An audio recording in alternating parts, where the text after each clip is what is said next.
Okay, good evening everyone. चलिए start किया जाए।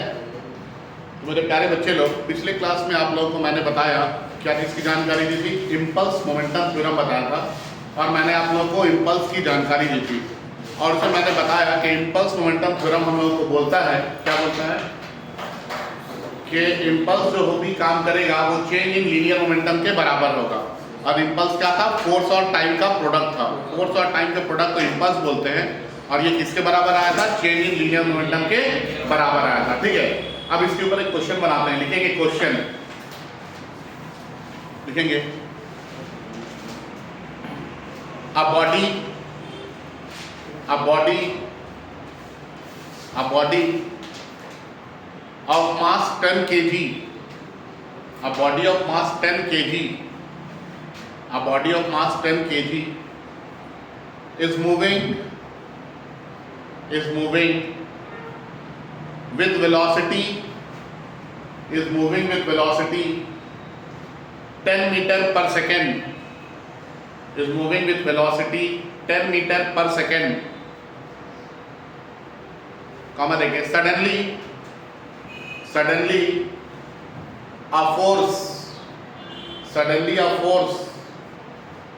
acts on the body, for 0.8 second,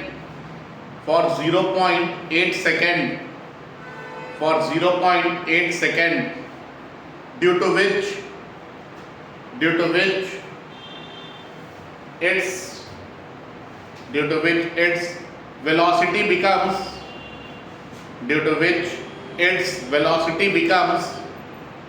its velocity becomes 30 meter per second,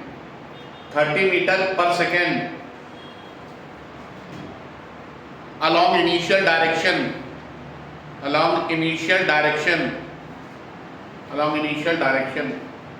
full stop. Find number 1 में लिखेंगे, number 1 में impulse of force और number 2 में लिखेंगे magnitude of force acting on the body. Number 2 में है magnitude of force acting on the body, तो ये सवाल बोल रहा है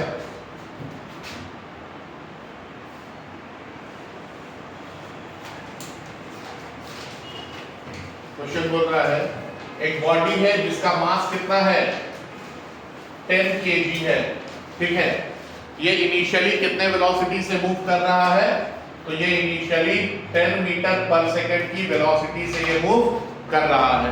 ठीक है, इसके बाद बोला गया कि यहाँ पे एक फोर्स काम किया है, कितने देर के लिए? 0.8 सेकंड के लिए काम किया है और जिधर ये पहले जा रहा था उधर ही जा रहा है, लेकिन वेलोसिटी अब कितना हो गया है? 30 मीटर पर सेकंड। पहला सवाल बोला गया है कि बताइए इम्पल्स ऑफ फोर्स क्या होगा? Impulse of force. ठीक है, तो आप लोगों को मैंने बताया है कि इम्पल्स ऑफ फोर्स जो है, जो कि फोर्स इनटू टाइम है, ये बराबर होता है चेंज इन लीनियर मोमेंटम के। किसके बराबर होता है? इम्पल्स मोमेंटम से हम लोग को यही बात बोला है ना? तो अगर हम आपसे पूछे कि बताइए बच्चों फाइनल लीनियर मोमेंटम क्या होगा, तो आप बोलेंगे ना मास इनटू फाइनल वेलोसिटी, और इनिशियल लीनियर मोमेंटम क्या होगा? तो क्या बोलेंगे? मास इनटू इनिशियल वेलोसिटी, है ना? अब आपको दिया गया है मास का वैल्यू कितना है? 10, वेलोसिटी कितनी है? फाइनल 30 माइनस मास का वैल्यू 10 और इनिशियल वेलोसिटी की वैल्यू कितनी है? 10। ये कितना आ गया? 300 माइनस 100 कितना आ गया? ये 200 न्यूटन सेकंड आ गया। क्या आ गया? ये 200 न्यूटन सेकंड। ये पहले सवाल का जवाब हो गया। इसके बाद हम लोगों को दूसरा सवाल बोला गया है कि बताइए मैग्नीट्यूड ऑफ फोर्स, मतलब F का वैल्यू बताइए। तो हमको मिला है F इंटू टी का वैल्यू कितना मिल गया है? 200। टी को उधर कर देंगे तो F इक्वल टू कितना आ जाएगा? 200 बाई टी, और टी का वैल्यू कितना दिया गया है क्वेश्चन में?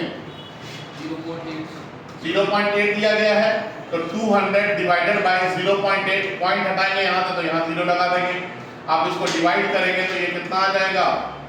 25 250 आ जाएगा, तो F इज इक्वल टू कितना आ गया, 250 न्यूटन आ गया।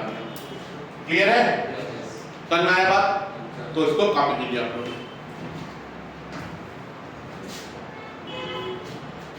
चलिए आगे बढ़ते हैं, है ना। इस क्वेश्चन को आप लोगों ने बना लिया, ठीक है। अब आगे हम लोग पढ़ेंगे law of conservation of linear momentum. क्या पढ़ेंगे, law of conservation of linear momentum, law of conservation of linear momentum, law of conservation of linear momentum. सुनेंगे क्या बोलता है ये law of conservation of linear momentum बोलता है कि अगर किसी बॉडी पे हम बाहर से फोर्स ना लगाएं, मतलब एक्सटर्नल फोर्स कितना, 0, है ना। अगर किसी बॉडी पे एक्सटर्नल फोर्स नहीं लगाए तो उसका लीनियर मोमेंटम ऑलवेज क्या होगा, कांस्टेंट होगा। अगर हम किसी बॉडी पे बाहर से फोर्स, एक्सटर्नल फोर्स ना लगाए तो इसका लीनियर मोमेंटम ऑलवेज क्या होगा, कांस्टेंट होगा। समझना क्या बोल रहे हैं, देखिए हम लोगों ने पढ़ा है, we know that from Newton second law,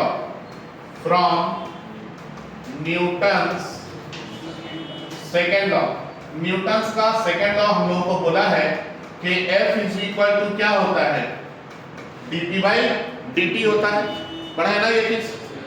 अब देखिए यहाँ पे अगर ऐसा हो जाए कि F का वैल्यू 0 हो जाए, यही है ना, बाहर से कोई फोर्स नहीं लगाए, मतलब फोर्स का वैल्यू कितना जा रहा है, 0, तो हमको क्या मिलेगा, हम क्या लिखेंगे, हम लिखेंगे कि dp बाई dt का वैल्यू कितना है, 0 है। फोर्स को 0 पुट कर दिए तो dp बाई dt का वैल्यू कितना आ गया, 0। d बाई डी क्या रिप्रेजेंट करता है, डिफरेंशिएशन। किसका डिफरेंशिएशन, लीनियर मोमेंटम का। किसके रेस्पेक्ट में, टाइम के रेस्पेक्ट में। कितना आ रहा है, 0। और बाबू किसका डिफरेंशिएशन 0 होता है, किसका डिफरेंशिएशन 0 होता है, कांस्टेंट का। किसका डिफरेंशिएशन 0 होता है, इसका मतलब पक्का है कि p जो है ये क्या है, कांस्टेंट है, हाँ या ना। तो ये यहाँ पे आपका प्रूफ हो गया कि अगर एक्सटर्नल फोर्स 0 रहेगा तो लीनियर मोमेंटम ऑलवेज क्या होगा, कांस्टेंट रहेगा। ठीक है, लीनियर मोमेंटम कांस्टेंट मतलब चेंज इन लीनियर मोमेंटम कितना, 0। चेंज इन लीनियर मोमेंटम कितना, 0। ठीक है, चलिए लिखेंगे law of conservation of linear momentum. समझ में आया ये बात, ठीक है। लिखेंगे law of conservation of linear momentum, लिखेंगे इसमें it states that if no external force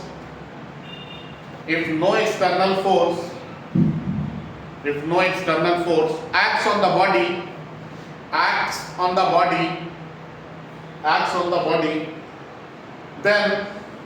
then linear momentum of the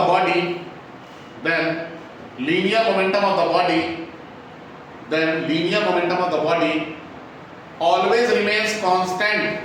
Then linear momentum of the body always remains constant. Then linear momentum of the body always remains constant. इसको copy कर लीजिए आप लोग।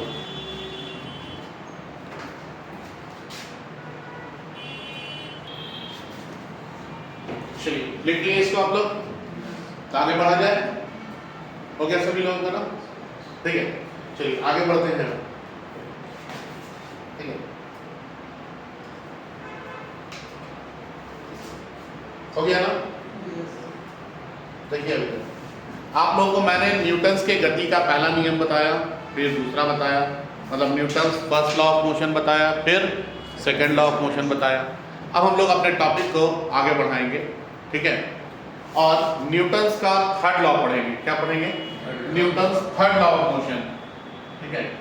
Newton's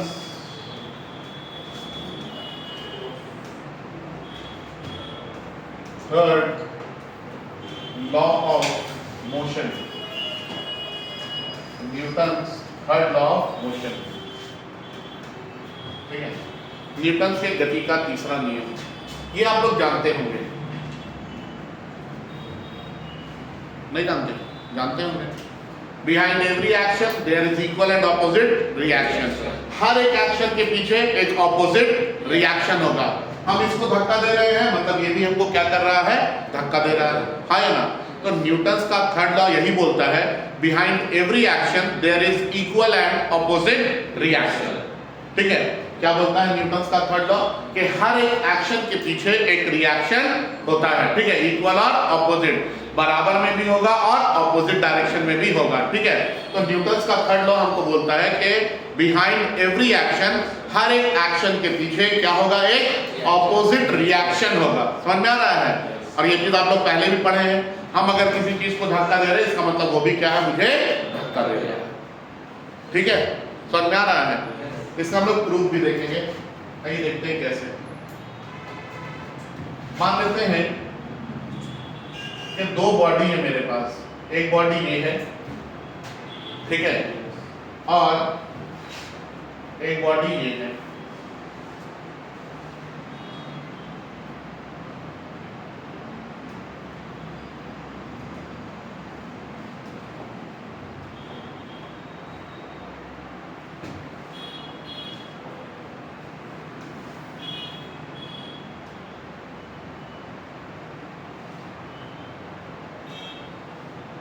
ठीक है, एक body को हमने बोल दिया कि ये बॉडी ए है और ये बॉडी बी है। ठीक है, ये दोनों बॉडी हुआ क्या, इस तरह से खुद ब खुद आया और आके टकरा गया, अपने से आया और टकरा गया, हम नहीं लाए। ठीक है, ये दोनों बॉडी खुद से आया और आकर के इस तरह से क्या हुआ, टकरा गया। ठीक है, जब ये दोनों बॉडी टकराया तो क्या होगा, ये वाला बॉडी इसके ऊपर फोर्स लगाएगा इधर की तरफ, और ये वाला बॉडी इसके ऊपर फोर्स लगाएगा इधर की तरफ, लगाएगा ना? ठीक है, तो इस बॉडी के ऊपर इधर एक फोर्स लगा और इस बॉडी के ऊपर इधर एक फोर्स लगा। ठीक है, बॉडी ए के ऊपर जो फोर्स लगा इसको हमने बोल दिया एफ ए बी, और बॉडी बी के ऊपर जो फोर्स लगा इसको हमने बोल दिया एफ बी ए। क्या बोल दिए? F B A.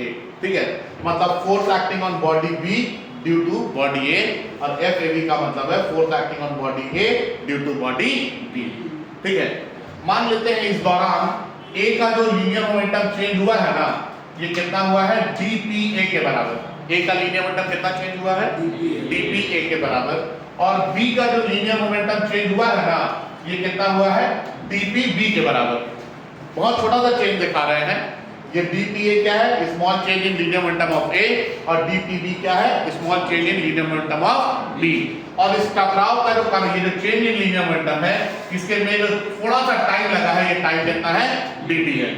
ठीक है, ये जो छोटा सा चेंज इन लीनियर मोमेंटम हुआ है, ठीक है, इस टकराव के बीच, ठीक है ना, जब ये टकराया है तो टाइम थोड़ा सा कितना था, dt था।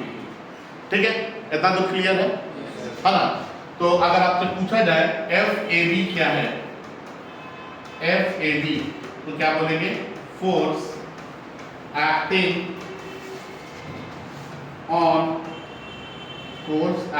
On A due to B। और अगर आपसे पूछा जाए FBA क्या है, तो क्या बोलेंगे, force acting on B due to A। कोई दिक्कत नहीं है। DPA क्या है, तो आप बोलेंगे change in linear momentum of A, change in linear momentum of A. DPB क्या है, change in linear momentum of B. और dt क्या है, यह है स्मॉल टाइम। क्या है dt, स्मॉल टाइम। ठीक है, अब समझेंगे यहां पे, क्या यहां पे कोई एक्सटर्नल फोर्स लगा है, एक्सटर्नल नहीं ना लगा है, बॉडी तो खुद ब खुद आके टकराया, हाँ या ना? क्या यहां पे कोई एक्सटर्नल फोर्स लगा है, नहीं। अगर एक्सटर्नल फोर्स नहीं लगा है तो चेंज इन लीनियर मोमेंटम कितना होगा, 0। अगर एक्सटर्नल फोर्स नहीं लगा है तो चेंज इन लीनियर मोमेंटम कितना होगा, 0। तो हम बोल सकते हैं क्या, कि from conservation of linear momentum, from conservation of linear momentum conservation of linear momentum के हिसाब से change in linear momentum of A plus change in linear momentum of B, ये जो वैल्यू है ये कितना आएगा? 0 आ जाएगा। नहीं समझे?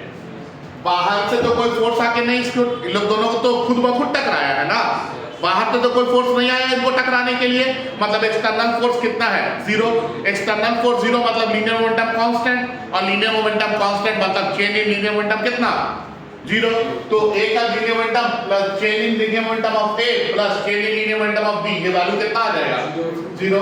इसको इधर कर देंगे dpb को, तो आपको मिलेगा dpa vector this is equal to minus of dpb vector, ठीक है। और दोनों साइड हम dt से डिवाइड करेंगे, ठीक है।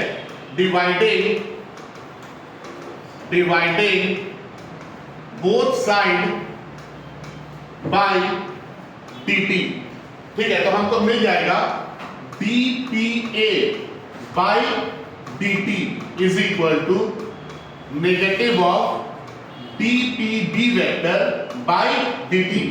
ये क्या है? ये rate of change of linear momentum of A है, और ये क्या है? Rate of change of linear momentum of B है। क्या मैंने पढ़ाया है dp by dt को क्या बोलते हैं? From Newton second law, from Newton second law, Newton का सेकेंड लॉ क्या बोलता है? dp by dt फोर्स के बराबर है, हाँ या ना? तो dpa by dt को क्या लिख सकते हैं? FAB लिख सकते हैं। अरे इसके ऊपर FAB फोर्स है ना, और D is equal to minus of dpb by dt को क्या लिख सकते हैं? FBA लिख सकते हैं। इसके ऊपर फोर्स कितना है?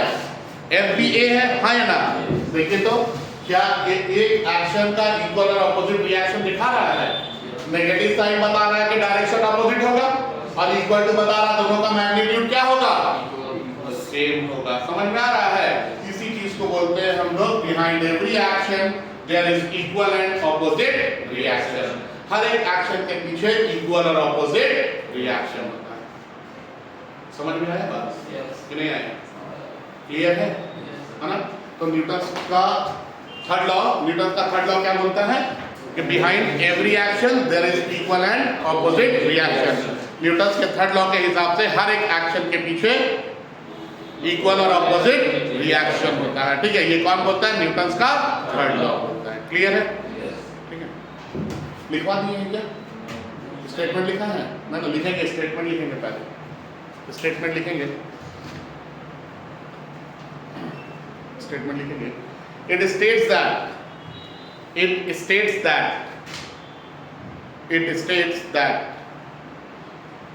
behind every action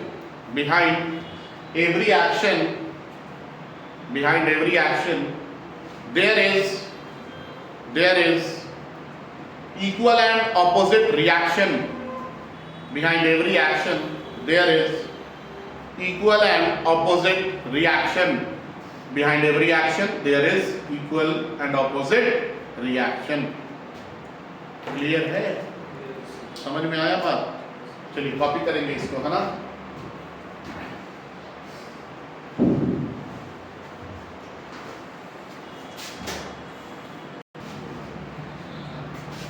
चलिए देखते हैं। तो बच्चे लोग, हम लोगों ने न्यूटन का थर्ड लॉ देखा, और न्यूटन का थर्ड लॉ हम लोग को बोल रहा है कि behind every action there is an equal and opposite reaction. ये चीज हम लोगों को समझ में आ गया है, ठीक है। आगे बढ़ा जाए, चलिए आगे सुनेंगे, है ना।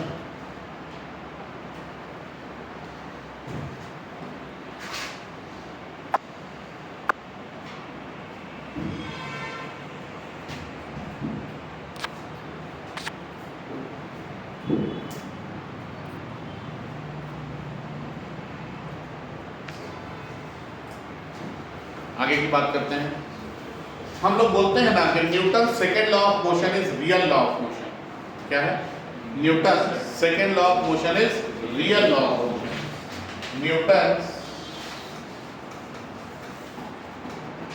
Second law of motion is real law of motion. Newton second law of motion जो है ये रियल लॉ ऑफ मोशन है। सर ऐसा क्यों बोलते हैं? ऐसा इसलिए बोलते हैं क्योंकि हम लोग न्यूटन्स का फर्स्ट लॉ और थर्ड लॉ दोनों कहां से बना सकते हैं? न्यूटन्स के सेकेंड लॉ से बना सकते हैं। समझ में आया? न्यूटन्स का जो सेकेंड लॉ ऑफ मोशन है इसको हम लोग रियल लॉ ऑफ मोशन बोलते हैं। ऐसा इसलिए बोलते हैं क्योंकि हम लोग न्यूटन्स का पहला लॉ और न्यूटन्स का तीसरा लॉ दोनों कहां से बना सकते हैं? न्यूटन्स के सेकेंड लॉ से बना सकते हैं। ठीक है, लिखेंगे ये लिखिए पहले। Newton second law of motion is real law of motion. Newton second law of motion is real law of motion.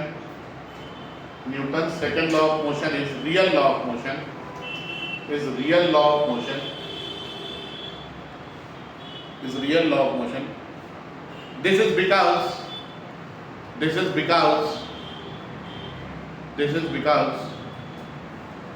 we can obtain,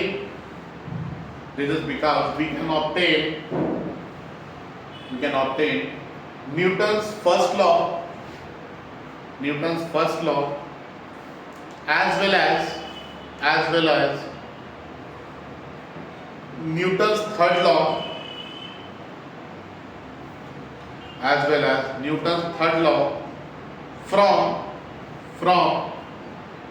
from Newton's second law,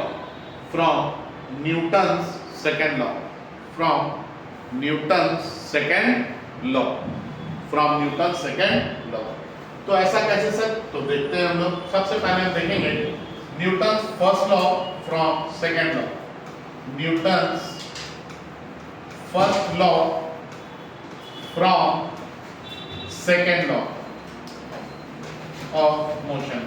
Newton's का फर्स्ट लॉ ऑफ मोशन हम लोग second law of motion से derive करेंगे। ठीक है, तो हम लोग जानते हैं we know that from Newton's second law of motion, from Newton's second law of motion. Newton's का सेकेंड लॉ ऑफ मोशन क्या बोलता है बाबू? ये बोलता है कि F जो है ये बराबर है किसके?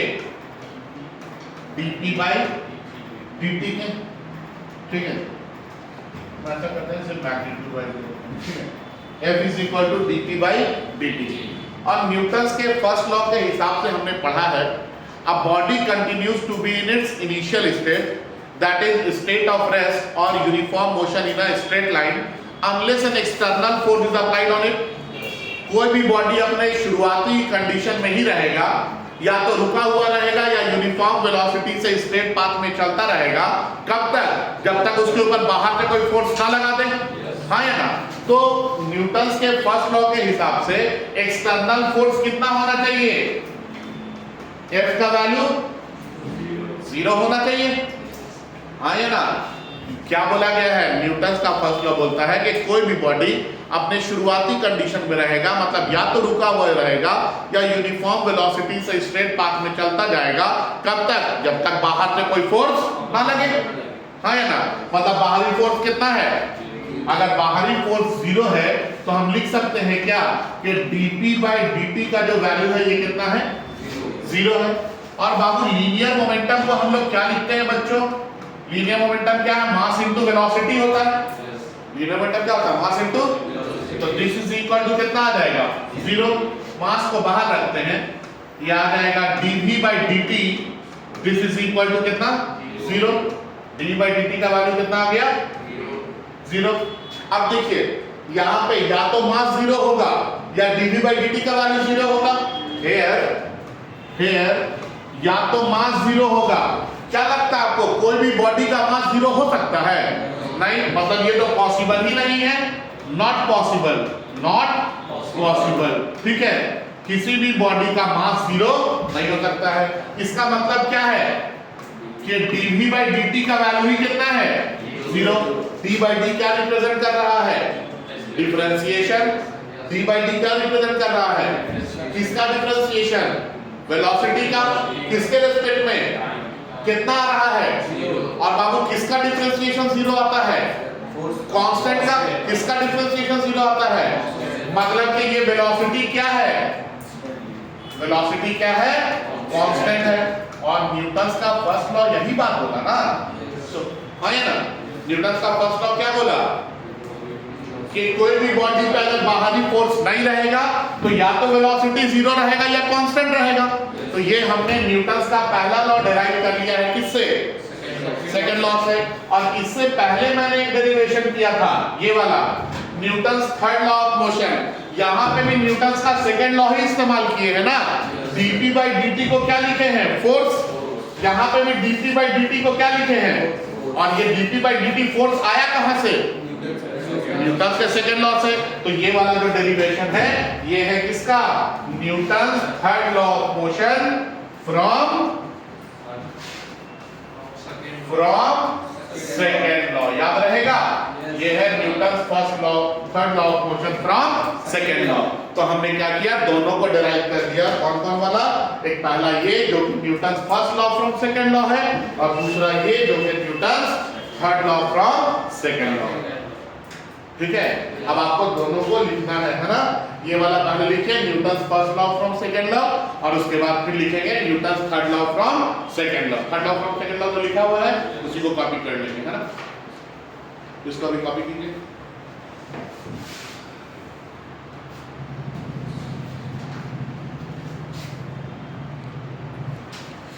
ये हो गया न्यूटन्स का first law from second law. और अब इसको लिखिए Newton's third law from second law. Third law from second law. Third law बोलता है behind every action there is equal and opposite reaction. तो यहाँ पे भी हमने न्यूटन के सेकंड लॉ के हेल्प से इसको बनाया है। इसको भी कॉपी कर लीजिए।